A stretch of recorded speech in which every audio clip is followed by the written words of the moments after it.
Hi everyone, welcome to my YouTube channel, welcome to my first ever YouTube video, which is crazy. I've been meaning to do this now for so long. I've just not got around to it, but 2024, that is changing. And obviously we have to have the man himself involved. He's never far away from me. So this video is just going to be unpacking the 2023, I suppose. There's so much I want to talk about, so much I want to get into. Obviously, I post quite a lot on my stories on Instagram, but I feel like this way it's just going to be get to know me a bit more, and I can talk about all these topics that I don't always get to talk about on like my main feed on Instagram. We're going to unpack breakups, unpack healing, single life for your 20s, single homeowner, solo homeowner should I say, living life on my own, my routine with Benny Boy. So yeah, let's just start from the beginning. Like, I don't even know where to begin without sitting here talking for like 7 years. But obviously, if you're watching this, I'm assuming that you've come from my Instagram. If you've I've got to take a breath. If you've not, then there's a lot. So let me know in the comments below where you've come from, and if you are completely new to my channel from just YouTube, because you're going to be left with a lot of questions. If you just come from my Instagram, then you're going to know and obviously have sort of an understanding of the past year of my life and how hectic it's been. A year ago this month, I went through a breakup of 8 years. We had a house, obviously Benny. My whole life changed, basically. I had to start over again from scratch last year, and I had to move home. I had to move back to my dad's house. I wanted to do content creation as a full-time job. I had to put that on the back burner, and I just wanted to show people and talk about, I suppose, the journey that I've been on and how I've sort of got from the lowest points in my entire life to now living in my own home. I'm single, I'm very single, and I'm still not interested in settling down again. I'm still healing. I'm still getting through that breakup, even though it's been a year. Like, I'm still getting through that, but I'm now a completely different person than I was a year ago in every single way. Like, I can't even tell you how transformative 2023 was for me. Even though it was heartbreaking and there were so many tears and everything else, it was such a huge year in like the best and the worst way. I don't know, it was just, yeah. But this time last year I was like a shell of myself right now. So when I first went through the breakup, I had to move back to my dad's house. So I was there through the week at my old house, and then I was at my dad's on a weekend, and now I can't even stress to anybody enough how horrendous homesickness is. So since 2018, I have moved house 5 times or 6 times, I can't remember, and I had a childhood home where I lived with my mum and dad. I was so happy there. Mum and dad were together. Everything was fine. Like, I was really, really blessed. And then my mum and dad divorced when I was 18, and we had to leave that house. Nothing felt like home to me because me and my mum had to rent somewhere, and I was like 20 years old at this time. I was desperate to move somewhere that I felt at home, to have my own house, to just make it my own and to just feel at home. I was longing for somewhere that just felt like mine and it was comforting, and I was so desperate to move out with my ex. Fast forward, we find a house and then we move in, and it's a full renovation, and I mean a full gutted renovation, like top to bottom, plaster off the walls, like back to brick. It was just the biggest project, but it was so beautiful in the end. It was such a stunning house. Well, it is such a stunning house. And finally we move in, and I finally get my home. I finally get the place where I feel like home after all these years of just never having that solid family home. Like, I just finally found my place. When we broke up and I had to move back to my dad's just because of what we agreed, it was the most testing time of my life, because my dad's house was his house. That I spent a year there in lockdown, but it wasn't mine. It wasn't my family home. It wasn't very, like, you know, comforting. For me to go back to my dad's was so tough. I cannot tell you like enough how tough that was. And I remember going back on that first Friday, because at the start I was only doing weekends at my dad's.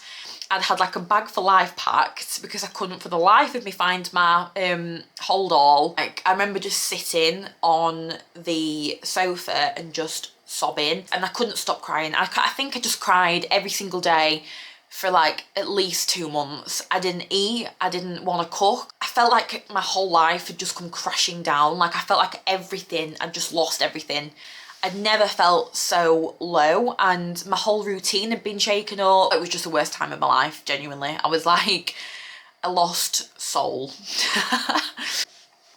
So yeah, it was a moment. I was so worried and anxious about where I was going to live and what I was going to do with my job, because my dad's kitchen is so tiny. It's not even got like a window. It's got a window. It's like tiny. I could not get into, I had like a mental block when it came to working and doing cooking and whatever at my dad's, because that was where I started my whole page.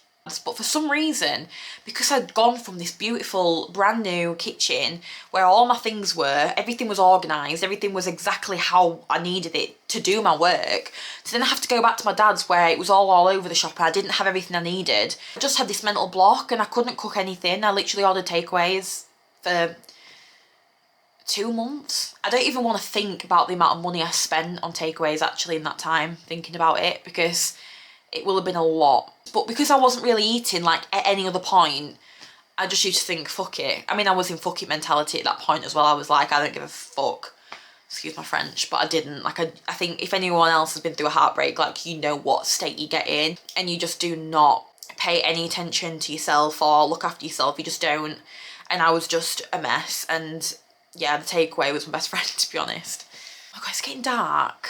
I've had to film this YouTube video at like really late afternoon. Bearing in mind it's like the 10th of January, so it's awful weather anyway. I was meant to film it in the daytime and the day ran away with me, as it always does. So I've now had to film it at like 3 o'clock in the afternoon in January, which you can imagine, there's no sun. Anyway, I think all of these things were just leading me to, like, I needed to find my own house. That was the biggest thing. And I just thought, how am I here again? Like, I just had that dream, as I spoke about earlier, of this like finding my home, and I was so homesick. I was pining to go home. I wanted to be in my own bed.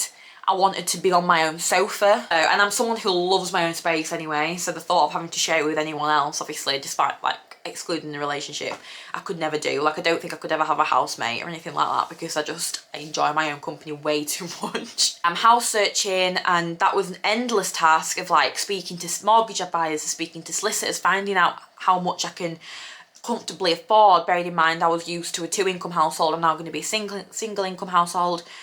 All of this was happening last year, and all of this time I was still like, I want to do this as a full-time job. Like, when am I ever going to do that? But my point to this is that I feel like because I was so like living in survival mode, trying to work out where I was going to live, what I was going to do with my life, where I was going to go, I was also trying to maintain work. So I had a full-time job at the time, so I was trying to maintain that 5 times a week. I didn't have no time off.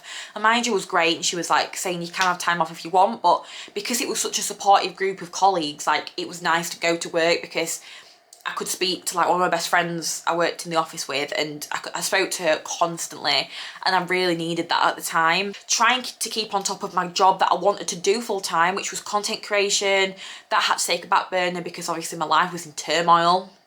I still wanted to try and keep on top of that because I had collaborations coming through still. I had brand collabs that I needed to do, so I was still trying to do that and build, you know, you have to stay active on Instagram and social media, because if not, Instagram doesn't like it, your engagement rate drops. So it's like so much pressure. Obviously, I was just trying to maintain all of these things. I'd not even processed the breakup. Like, I've not even processed the actual breakup, because all of the other logistics were just taking over my life. So because of that, I only ended up actually processing the breakup in the second half of the year, because the first half was just taken up with me trying to get through and just trying to work out what the hell's going on. Everything changed for me. So processing the actual breakup, it didn't actually come until later on in the year. And I think that's still why, like, now, a year later, I am still going through it. I'm still feeling mixed emotions. I'm still feeling these things in my head, because I just ended up processing it a lot later. And then I ended up getting this house eventually in April. It took 8 weeks. I was in June. I was in July. And I renovated the whole fucker by myself.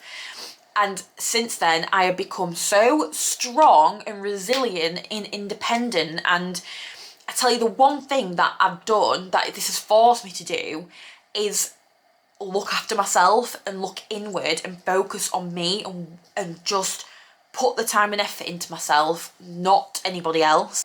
That was my little story of where I've been last year and how traumatic it was. And now I'm sat here, I'm doing this as a full-time career. I still managed to achieve that goal. I am in a house that I love, that I've renovated. I'm no longer homesick. This is where I feel the most at home now. It's getting to exactly how I want it to look.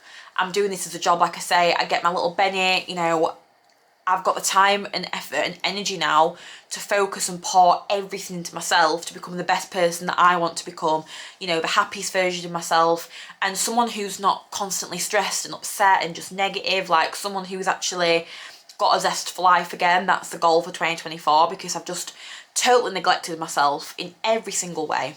I want to share this just so people can have obviously a bit of an insight into the chaos that was last year, but also to show you that it's such a cliche saying, but it gets better, because you can do anything on your own. And being single in your 20s, such a weird thing to be, because you feel like everyone is getting engaged and having babies. You know, everyone around me really is settled down. I don't have many single friends now. Everyone is in like a sort of settled down, committed relationship. Like, they're just on a different path to me. So it's like, you do look at them and think, that'd be nice. But at the same time, I think being on my own in my 20s was vital for me, like necessary to live on my own in my 20s, because I am loving every second of it now. And it was tough, and it is tough sometimes, but most of the time, having this time to just focus on myself, do whatever I need to do, just focus on my career, put myself first, be selfish, put my own needs first. It's such a nice feeling. It's such a good place to be. And I feel like personally I was destined to live alone in my 20s. I feel like I needed this chapter. And one thing that I kept reminding myself through all this was, this is only a chapter, and I don't want to rush it or wish it away, because one day, hopefully, I will have settled down and I will have found somebody and I'll be really happy and I might have a family, and all that seems like so out of reach at the minute, but I will look back to this chapter of me being in my mid-20s, single, on my own space, just doing whatever I want to do, and I will look back and it'll be bittersweet, because I know I'll miss it. Even though I'll hopefully be happy, like, I'll look back and I'll probably miss this time. And even though it's been tough to get here and stressful to get here, I wouldn't have wished for this journey to be any different. But because I have been through so much and I've done this journey of like starting over from scratch and starting again in my 20s and just doing it all again on my own, and I'm very content and happy single and I'm loving everything about it, it's pushed me to be now on a new journey of like self-love and just investing everything into myself and investing time into myself. I'm exercising more, I'm eating so much better. I'm just, guys, this dog, I can't. We just all wish we had Benny's life, because unbelievable. Let's take a photo of that. So yeah, I can now spend this year actually enjoying my life and actually working on myself and putting myself first. There's going to be a lot. There's going to be like solo trips in there. I'm going to document my first ever solo trip abroad. I've done quite a bit of solo like weekends away on my Instagram already, and you all love that content. I'm going to do an abroad one and I'm going to vlog it all. Oh my god, I think it's going to be such a monumental thing to be like, because I'm on my own, I'm single, I'm in my 20s, I'm living alone. Why not take it one step further and go away somewhere on my own? I feel like it's empowering. You can get through the worst heartbreak of your life, but you can also thrive after it as well. Like, it feels like your life's over and it's ruined, but sometimes it puts you on a path of like pure self-love and self-development and just looking inward and just doing the things that make you happy. Last year I made a list of all the things that I feel make me happy, and I went and did them, and I was like, wow, I've not done this in so long. Like going out for breakfast with Benny, going for walks, like just all these little things that I just forgot about doing or stopped doing, I started doing again on my own. And I was like, I love it, this is great. Last March it was, I officially moved back to my dad's house. I was living out of carry bags of clothes, I had to start over again from scratch. Like, I didn't really know what I was doing. I didn't know how I was going to achieve my dream of becoming a full-time content creator. I didn't know where I was going to be, where I was going to end up, how I was going to do all this, but I did it. Got through it all in a year as well. And now I'm talking to you like in January 2024 and I am in such a good place. And I want that to be like motivation to you guys. If anyone's going through something similar, that sometimes breakups can be the perfect opportunity to fall back in love with who you are and fall back in love with yourself. I feel like there's so much more I could say, but I would be here for so long. Oh, God. Sorry, Benny, not you. Anyway, I feel like I've just blabbed on now. I've been videoing for a while. But yeah, I hope that this video sort of gives you all a little insight into what happened last year. And I'm going to keep talking through things. I'm going to do a lot, like, I'm going to touch into more things in depth, like, you know, buying a house on your own.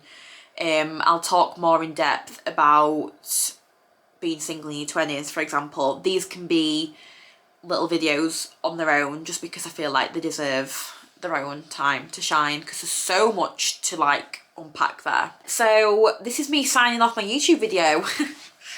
So if you enjoyed it, let me know in the comments, give it a like, subscribe finally to the YouTube channel that has been in the works for like a year and a half, that I keep saying I'm going to do and never do, but I've done it now. And if you want me to talk about anything in particular, again, let me know down below. But yeah, just take this as a little video that you can overcome some of the like most darkest traumatic times in your life. You really, really can. And you can get through it, but you can also become like the best version of yourself through it as well.